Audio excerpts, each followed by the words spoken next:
Like my ride? Hey, it's me, Ciscoe Morse, and here's what's coming up on Gardening with Ciscoe. It's harvest time.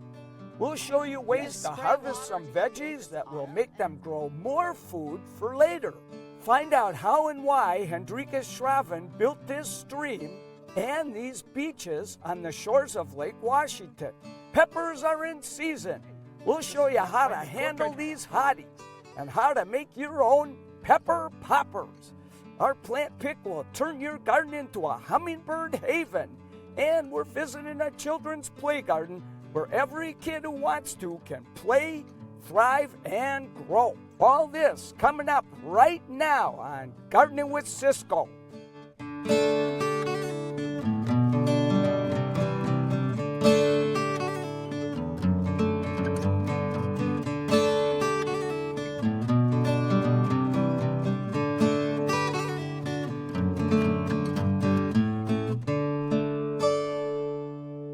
Hi, I'm Ciscoe Morris. And I'm Megan Black. Welcome to Gardening with Ciscoe. Today we're at the Seattle Children's Play Garden down in South Seattle, and this is a brand new park, and its goal is to improve the lives of mentally or physically disabled kids. Now, their vision is to allow people of all abilities to come and enjoy the outdoors with their family and friends. How cool is that?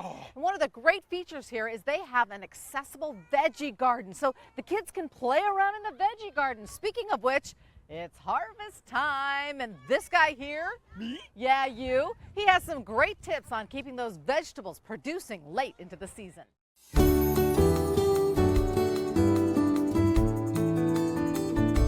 We've got some late season vegetables now that we're finally going to drag out of the garden. Yeah, so look at this radicchio. Yeah. You know, I roast that. Really? It's really good. Now, when you cut that off, it'll set new heads if you don't cut it too low. So try and get the whole head, but try and leave just a little bit down there in the ground. Yeah. Now, out of that may come new heads. A lot of times it does. And the new ones are even more tender and sweet than these. So will those grow throughout the fall? Or they'll fall all throughout the fall into winter. They're very hardy. Interesting. So radicchio, and it can be a little bitter sometimes, but I love it in a salad, or I roast it. We've got a really important job to do here, What's Megan. that? Look, we're getting nice little Brussels sprouts here. Oh, isn't it a bit late? Yeah, it is a bit late, but they'll form, they'll get big, and then they'll get hit by freeze. That's just what you want to happen. Really? Once they're a ½ inch, I'll pinch the top right off, right here. Yeah. I'll pinch that off, and then once they're a ½ inch, and then they'll get big right away. They're almost cute right now. They are cute. But hey, Mika, can you see those? There's little critters, you can barely see them. Yeah, and you know, I don't like extra protein on my Brussels sprouts. So, Megan, you want to do the honors? Oh! We're going to give these guys a little bath. Now, I'm going to hold it. Now, really blast away. Yeah, there you go. It helps to have two people do this because you can really... Because you can accidentally get a little too much. Yeah. No kidding. Hey, you don't hardly even taste them. I knew I didn't like Brussels sprouts anyway, and now that just blew it for me forever. That's probably the end of that forever now. But so how long until, is it weather dependent, until we can harvest these babies? If we get some good weather, I'll be eating these in late October. Okay. Yeah, okay. And I can't wait. Oh, la la. Good for you. Good for you. I'll pass on that one. Okay, so get out there, some late season harvesting, and then, of course, we have the Brussels sprouts and the aphid issue. That is so appetizing. With that, enjoy your meal.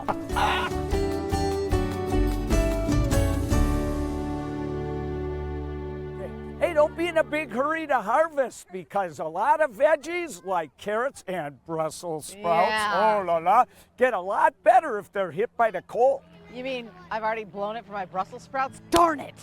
Up next, can you believe this stream is man-made? A look at lakefront landscaping that helps the environment and adds natural beauty when we come back.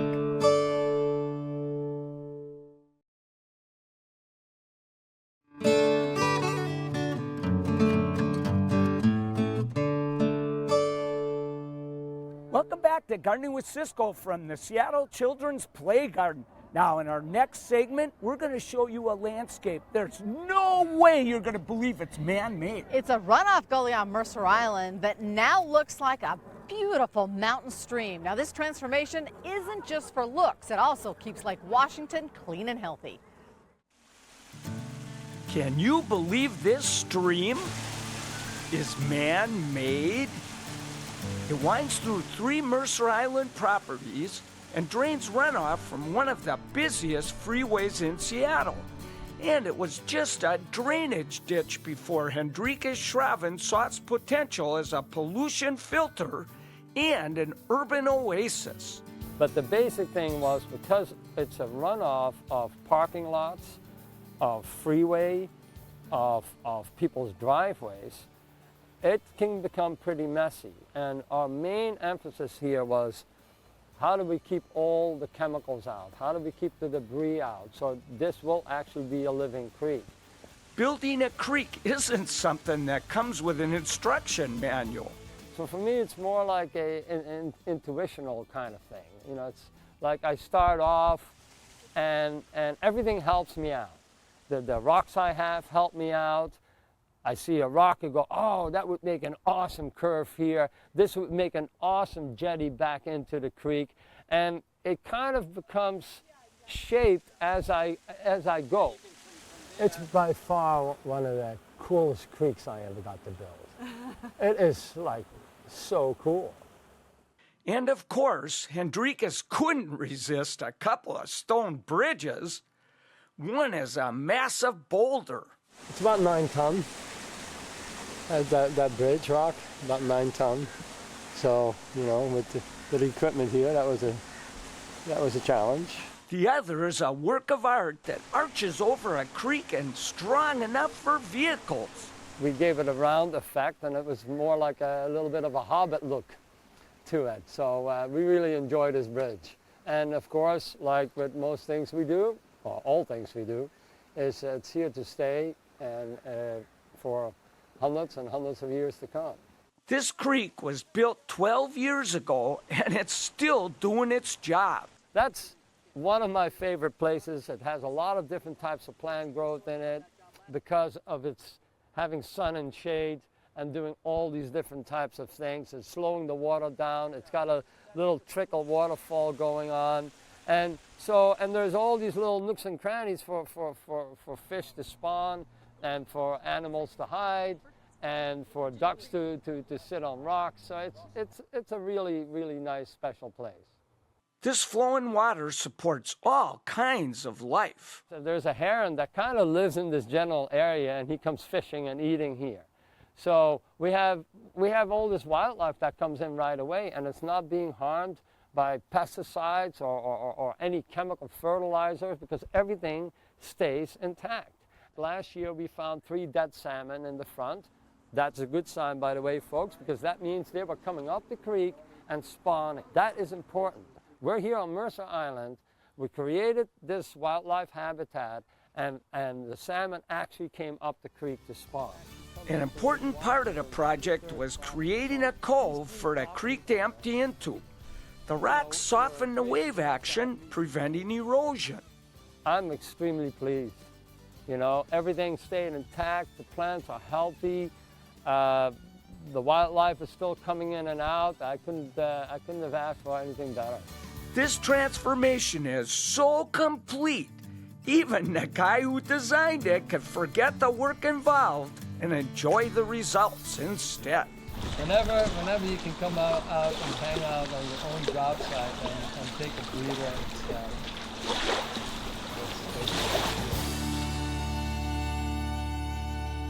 To learn more about that landscape, head off to king5.com, click on Gardening with Ciscoe. And you know what's so cool about this Seattle Children's Play Garden? What's that? They do all kinds of things to keep water clean. Nice. Look at that incredible garden up on the roof. Oh, yes. They've got a runoff swale, even a rain garden. This place is really doing a lot to keep water clean. Coming up next, now we're cooking with fire.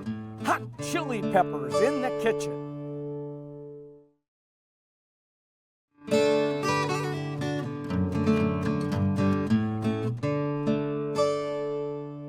Welcome back to Gardening with Ciscoe from the Seattle Children's Garden, where everyone's hanging out on Mount Jordan back there. Got a squishy little cover and they can play safely. Isn't that fun? So fun. You know, this time of year, it's the peppers that are ripening up. They're so beautiful and flavorful and wonderful, and I don't know what's hot, what's not, so I basically just leave them alone. Well, I used to be the same way, but I got a pepper lesson from Lynn Villa. No way. I know what to do with these babies now. I even know how to whip up a pepper popper.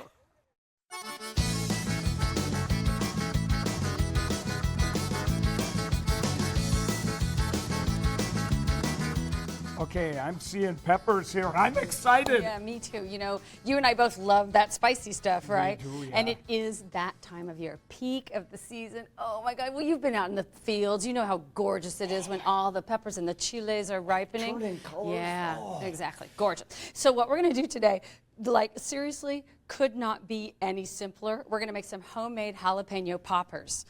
Now, I understand you've never had a jalapeno popper before. I Okay. never have had a pepper Okay, popper. a pepper popper. Okay, so I am going to show you how to do this. So Oh, simple. boy. Okay, so what we're going to do, take some fresh jalapenos, all right? And I'm going to put some gloves on. You don't want to work with chilies without gloves on. yeah, And yeah. actually, I've got a little job for you in a second, so you're going to need gloves too. Oh boy. Yep. Go ahead and slip those on. ready. Nice. Nice. You're ready. Okay. So what we're going to do is just cut the top off of here. And then this is the silliest little thing. This is one of those tomato cores, you know? yeah, yeah. And it works so well for taking the seeds out because we want to leave these whole, all right? Okay. So you're just going to go in there and just scoop out seeds. When you're digging the seeds out, you don't want to get too carried away and rip through the flesh because we're going to stuff them and you don't want the filling to go. Remember when I said simple? Yep. Oh my gosh, simple. All right, so Really? little This cream is my cheese. kind of cooking. Exactly. Cream cheese. And then this is a blend. This is some Spanish manchego and then some local Gouda or Gouda, depending on, you know, what region of the world you're from.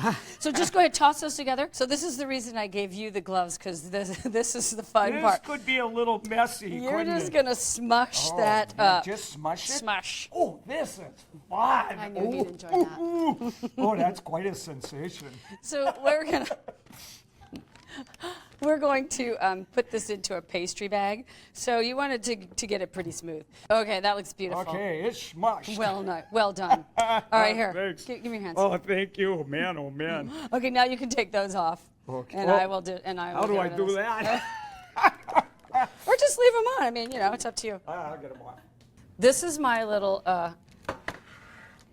method of standing these upright. Now you can buy these awesome little racks that go in the oven or on your grill. But if you don't have one of those, you just take a recyclable aluminum baking pan. What a cool Yep. idea. And then what I did was I just cut a little cross in here. Oh, so you did it with a scissors. Yeah, with scissors. Or you can use a sharp knife that you knife. don't like very much. Oh, yeah, because Yeah. Yes. And then you just take your jalapeno and you just kind of in you go, little seed it in guy. there. Wow. Okay. That is so unromantic, but I tell you, it works perfectly. I think And it's then, yeah.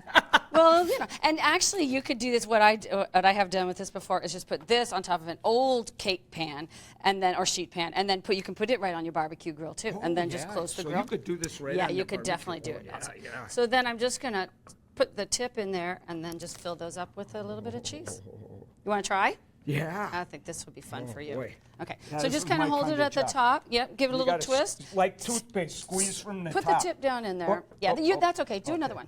All right, I'm just getting it Okay. down. Yeah, here. yeah. So just seat the tip in there. There you go, and then There just we kind go, of and draw then it come out. up. Yeah. There Oh, you go. I'm getting it. Oh, yeah, and you got it. Oh, I Nice. can see you got it. Don't be Well, dainty. And you don't have to fill it up too much because the cheese bubbles up out of there. Oh, okay. I might Yeah. be overdoing That's it a okay. bit. That's all right. Whoop. It's all good. This is Yeah, fun it is kind fun. of cooking. Anytime you can smush, you're having fun, you know? Absolutely.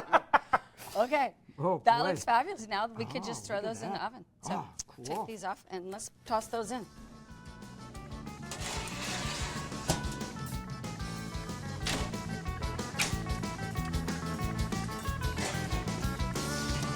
Oh, man. I really can't wait for you to taste these.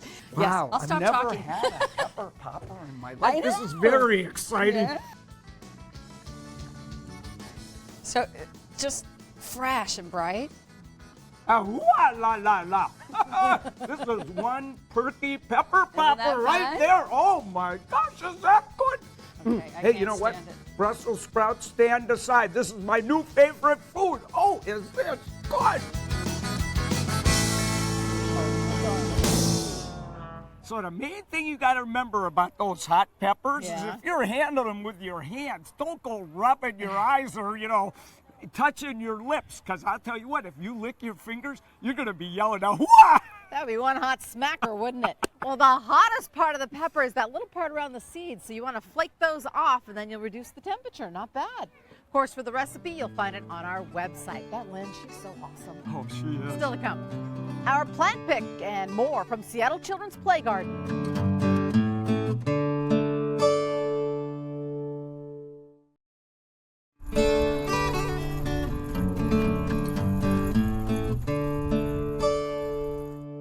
Welcome back to Gardening with Ciscoe from the Seattle Children's Play Garden here in South Seattle. Oh la la, look at that truck behind Isn't us, it Megan. cute? I think your little car will look great with a tree coming out of Oh it. la la. Do it to your car first, buddy. Hey, speaking of plants, this week's plant pick sounds like a sneeze. You must mean an Agastache. Agastache.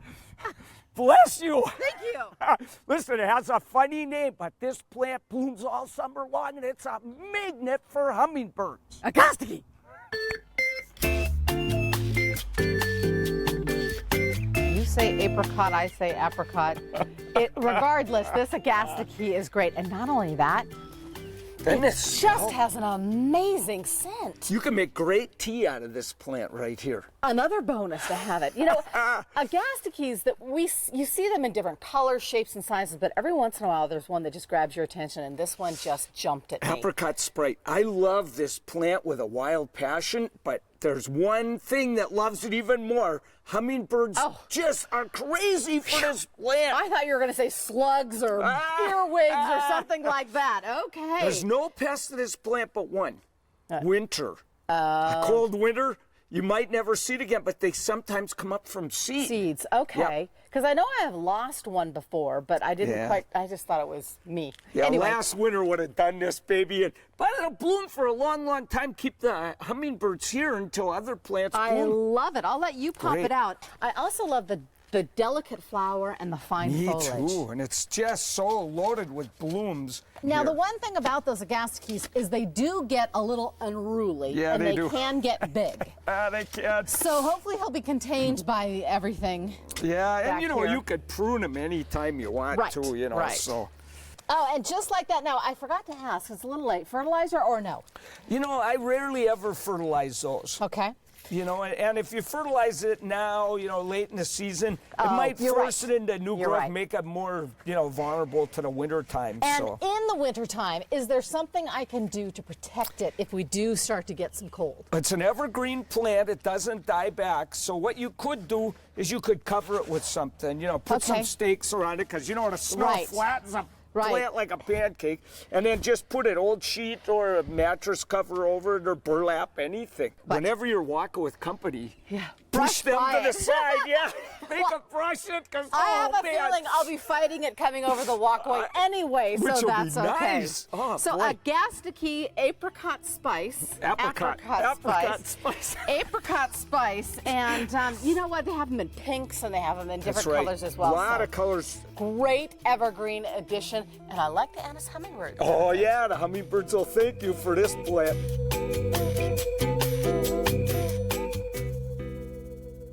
The Seattle Children's Play Garden is a nonprofit that has partnered with Seattle Parks and Rec, and together they provide this incredible site here at Coleman Park. I love the live and tweedle out of this park because kids of all abilities can play, they can dig in the dirt, and they can explore their natural world. What's cooler than that? So Liz, looking at this before picture of the Seattle Children's Play Garden, I can't believe it's the same place. What was your mission when you folks started this play garden? Well, back in 2002, Cisco, we got a group of parents got together with me to create a play garden for children of all abilities. So children with autism, Down syndrome, cerebral palsy could play in an outdoor garden setting with their peers and their siblings.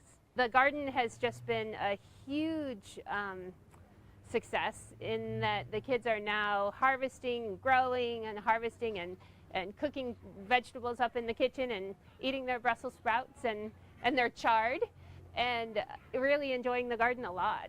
What have you found to be the most rewarding thing since this garden was completed? I think the most rewarding thing is something just this week at camp, where the first day of camp, a new session, 20 new kids, and the kids came back and they recognized each other from last year, and the parents are talking and spending time having coffee in the garden house, and the kids are playing and planning sleepovers with each other, and these are kids who haven't seen each other in a year, and they're coming back to this play garden to play again, doing something that they love. And so it's really seeing the kids on the site having such a fantastic time playing together.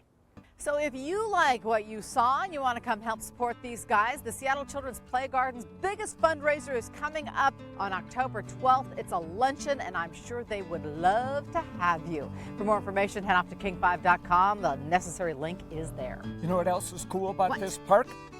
Any kid can play here. Come on, I'm gonna whip you and horse, buddy. You are mine, dude. See ya. Bye.